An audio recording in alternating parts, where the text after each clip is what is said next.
Right, thanks for the update Ganesh. రాజమండ్రిలో medico doctor ప్రియాంకపై జరిగిన దారుణ ఘటనపై కాంగ్రెస్ పార్టీ తీవ్ర నిరసన వ్యక్తం చేస్తుంది. ప్రియాంకకు న్యాయం చేయాలని డిమాండ్ చేస్తూ కాంగ్రెస్ పార్టీ సీనియర్ నేత టీకే విశ్వేశ్వరరెడ్డి ఆధ్వర్యంలో విద్యార్థులతో కలిసి భారీ ర్యాలీ నిర్వహించారు. అనంతరం సబ్ కలెక్టర్ కార్యాలయానికి చేరుకుని అధికారులకు వినతి పత్రం సమర్పించారు. మద్యం మత్తులో వైద్య విద్యార్థిని జీవితాన్ని నాశనం చేసిన దోషులను చట్టపరంగా కఠినంగా శిక్షించాలంటున్న విశ్వేశ్వరరెడ్డి తెలిపారు. బ్రెయిన్ డెత్ తో ప్రాణాపాయ స్థితిలో ఉన్న ప్రియాంక కుటుంబాన్ని ప్రభుత్వం తక్షణమే అన్ని విధాలా ఆదుకోవాలని డిమాండ్ చేశారు. బాధితురాలికి న్యాయం జరిగే వరకు తమ పోరాటం ఆగదని స్పష్టం చేస్తున్న కాంగ్రెస్ నేత టీకే విశ్వేశ్వరరెడ్డితో మా ప్రతినిధి Ganesh face to face. Rajamahendravaram నగరం ఏవి అప్పారావు రోడ్లో ఉన్నటువంటి ప్రసాద్ ఆదిత్య మాల్లో జరిగినటువంటి డాక్టర్ ప్రియాంక ఘటన ప్రస్తుతం నగరంలో కుదిపేస్తోంది. ఇదే క్రమంలో ఐ న్యూస్ ఇప్పటికే బాధితురాలకు న్యాయం జరిగే విధంగా నిన్నటి నుంచి కూడా వరుస కథనాలు వేస్తూ నిందితులకు కఠిన శిక్ష పడే విధంగా ముందుకు వెళ్తోంది. ఇవాళ మనం చూస్తున్నాం కదా, కాంగ్రెస్ పార్టీ రాజమండ్రి నగర ఇన్ఛార్జ్తో పాటుగానే అదేవిధంగా స్కూల్స్ అండ్ కాలేజీల సంబంధించినటువంటి నాయకులుగా ఉన్నటువంటి టీకే విశ్వేశ్వరరెడ్డి గారి వాళ్ళ ఆ కాలేజీ స్టూడెంట్స్తో నిందితులకు న్యాయం జరిగే విధంగా తమ కాలేజీ స్టూడెంట్స్తో ఇవాళ నగరంలో భారీ ర్యాలీ చేపట్టడం జరిగింది. డాక్టర్ ప్రియాంకకు న్యాయం జరగాలి, నిందితులకు కఠిన శిక్ష పడాలి అని చెప్పి స్టూడెంట్స్ అంతా కూడా కోరుతున్నటువంటి సందర్భం కనిపిస్తుంది.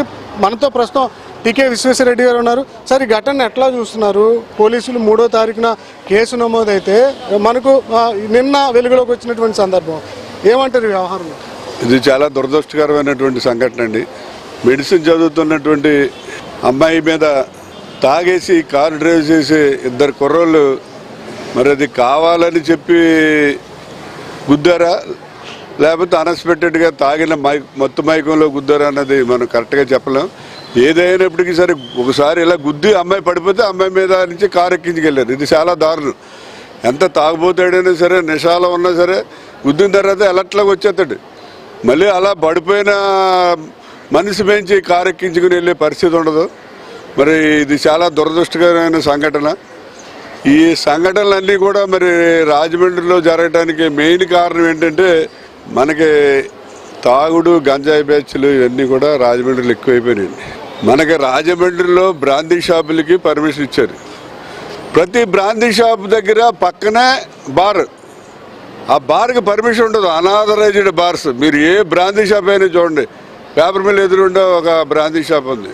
ఆ పక్కనే ఖాళీ సైడ్ ఒక 2000 గజాల స్థలం తీసుకుని దాంట్లో బార్ రన్ చేస్తున్నారు. అలా రాజమండ్రిలో బిజినెస్ ఫ్యాక్టరీ దగ్గర అక్కడ 1000 గజాల స్థలం తీసుకుని అక్కడ క్వారీ మీద గవర్నమెంట్ బ్రాందీ షాప్ పెట్టుకోవడానికే పర్మిషన్ ఇస్తే బ్రాందీ షాప్ పక్కనే ఈ బార్లు అక్కడే తాగెత్తున్నారు. వీళ్ళేమో పోలీసులు డ్రంక్ అండ్ డ్రైవ్లో మేము అరెస్ట్ చేస్తున్నాం, డ్రంక్ అండ్ డ్రైవ్లో కేసులు పెడుతున్నారు. డ్రంక్ అండ్ డ్రైవ్లో కేసులు పెడితే ఏమవుతుందని అసలు వాళ్ళకి అలా తాగే అవకాశం ఎదిగిస్తున్నారు. మీరు ఒక బార్లు, మీరు బ్రాందీ షాపులు పెట్టారు. ఈవేళ రాజమండ్రిలో 100 బ్రాందీ షాపులు ఉన్నాయి. ఇంకో 100 పెట్టుకోండి, 200 బ్రాందీ షాపులు పెట్టండి. అంతేగాని బ్రాందీ షాప్ దగ్గరే బార్ పెట్టేసి తాగేసి ఆడు ఇంటికి వెళ్ళాలి, లేకపోతే ఎక్కడికో చోటకి వెళ్ళాలి. వెళ్ళాడు గ్యారెంటీగా డ్రంక్ అండ్ డ్రైవ్ స్టేజ్లో ఉంటాడు, వాడు డెఫినెట్గా ఎవరో ఒకళ్ళు గుద్దుతాడు. అటువంటి అవకాశం కావాలని చెప్పి ఇక్కడ ఉన్నటువంటి స్థానిక నాయకత్వం కానీ లేకపోతే గవర్నమెంట్ కానీ ఈ బ్రాందీ షాపులకి ఎక్స్ట్రా అమ్ముకోండి, ఎక్స్ట్రా టైం పెట్టుకోండి, మాకింత డబ్బు ఇవ్వండి, ఇవన్నీ కూడా బాగోలేదు.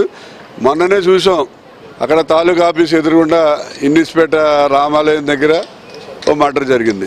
మొన్న 6 రోజుల క్రితం ఇక్కడ గోరక్షన్పేట దగ్గర మర్డర్ జరిగింది. ఆ పేపర్ మన రాజమండ్రి సిటీలో ఈ రకమైన సంస్కృతి డెవలప్ అయిపోతుంది. మళ్ళీ ఎప్పుడో ఒక 30 ఏళ్ల క్రితం ఉండేది అలా నరుక్కోవడం, చంపుకోవడం అని. తర్వాత పోయింది. ఈ మధ్యకాలంలో తిట్టుకోవడం కానీ నరుక్కోవడం, చంపుకోవడం సంస్కృతి లేదు. ఇది కేవలం ఈ గంజాయి బ్యాచ్లు, తాగుబోతులు ఎక్కువైపోవడం జరుగుతుంది. మరి అన్నీ అరికట్టవలసిన బాధ్యత పోలీసు మీద ఉంది. సార్, ఈ కేసులో చూస్తే సాధారణ సెక్షన్లు పెట్టారన్న విమర్శలు ఉన్నాయి. అంతా మనకు సీసీ ఫుటేజ్లో కనిపిస్తుంది. వాళ్ళు ఉద్దేశపూర్వకంగానే ప్రియాంక మీదకి డ్రైవ్ చేసినట్లుగా. ఏమంటారు? ఏమంటే అక్కడ ఉన్న సిచ్యుయేషన్ చూస్తే కావాలనే అమ్మాయి మీద ఇంటెన్షనల్గానే వాళ్ళ గుద్ది చేశారనే విషయం క్లియర్గా అర్థమవుతుంది. సీసీ ఫుటేజ్ చూసినోడికి ఎవరికైనా సరే తెలుస్తుంది. అంటే 3వ తారీఖున ఇన్సిడెంట్ జరిగితే 6వ తారీఖున న్యూస్ వచ్చింది బయటికి. 3 రోజులు న్యూస్ బయటికి రాలేదంటే దాన్ని బట్టి తెలిసిపోతుంది కదా అవతల వాళ్ళు ఎంత ఇన్ఫ్లుయెన్స్ చేశారు పోలీసు వాళ్ళని. ఈ రోజుల్లో పోలీసు అంతా కూడా మన రాష్ట్రంలో కానివ్వండి, దేశంలో కానివ్వండి, పోలీసు వ్యవస్థకే స్వతంత్రమైనటువంటి ఇది ప్రతిపత్తి లేదండి. అంటే ఈ కేసులో పారదర్శకంగానే ఉన్నాము, నిందితుల్ని ఏమి తప్పించే ప్రయత్నం చేయలేదు, అదే రోజు ఎఫ్ఐఆర్ నమోదు చేసామని చెప్పి పోలీసులు. అవునండి, ఎఫ్ఐఆర్ నమోదు చేశారు. మరి ప్రెస్ మీట్ నిన్న ఎస్పీ గారు నిన్న ప్రెస్ మీట్ ఏంటి, ప్రెస్ నోట్ నిన్న ఎందుకు రిలీజ్ చేశాడు? మొన్నే అరెస్ట్ చేశారు అనుకోండి, కేసు పెట్టారు, రిలీజ్ చేయాలి కదా. అంటే దానిలో బలమైన శక్తులు యాక్ట్ చేస్తున్నాయి.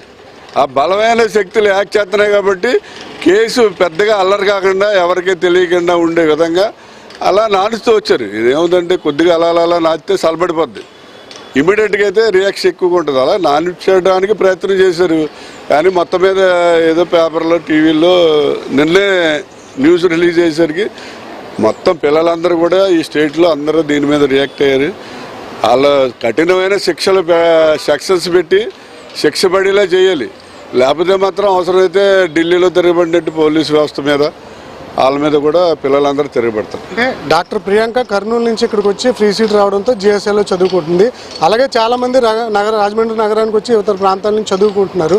ఇలాంటి క్రమంలో విద్యార్థుల పట్ల ఈ మధ్య ఏవైతే ఈ ఘటనలు జరిగాయో ప్రభుత్వం, పోలీసులు కూడా పర్యవేక్షణ ఉండాలంటారు.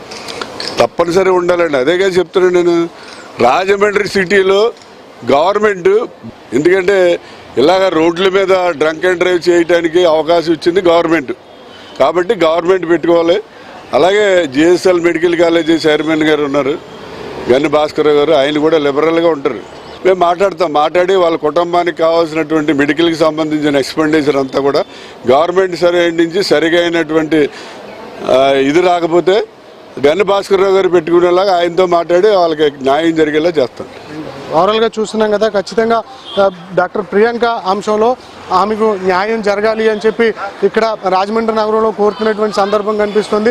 విద్యార్థులంతా కూడా నినాదం చేస్తున్నారు, డాక్టర్ ప్రియాంక కుటుంబానికి న్యాయం జరగాలి, ఆ కుటుంబానికి ప్రభుత్వం తరఫున ఆర్థిక సహాయం అందించాలి. అలా జరగని పక్షంలో జిఎస్ఎల్ మెడికల్ కాలేజ్ యాజమాన్యంతో సంప్రదింపులు జరిపి ఆ కుటుంబానికి న్యాయం చేసే విధంగా మేము ముందుకు వెళ్తామని చెప్పి కాంగ్రెస్ పార్టీ నేత టీకే విశ్వేశ్వరరెడ్డి చెప్తున్నటువంటి సందర్భం అయితే ఇక్కడ కనిపిస్తుంది. కెమెరామెన్ బాలుతో గణేష్, ఐ న్యూస్, రాజమండ్రి నుంచి. బాపట్ల జిల్లా చీరాలలో నేతన్న సేవలో పథకాన్ని సీఎం చంద్రబాబు ప్రారంభించారు. ఇప్పుడు అలా చూద్దాం.